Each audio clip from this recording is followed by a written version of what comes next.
Greatest name of Almighty Allah, who is Rahman and Rahim, who is the most merciful and most beneficent.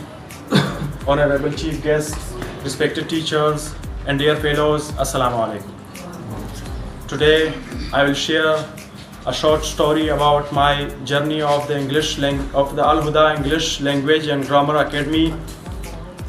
I started this academy on 15th of August 2023, and I have finished now. So I went from knowing nothing to be able to speak, write, and listen in English.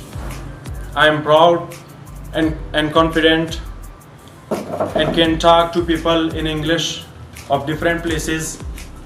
Finishing of the academy shows me that if I work hard, I can achieve anything in life. So this is big opportunity for all the students to complete this academy here. And in conclusion, I would like to give an advice for all the students that have a big dream in your life and work hard for their dream, and never give up in life. Thank you for listening.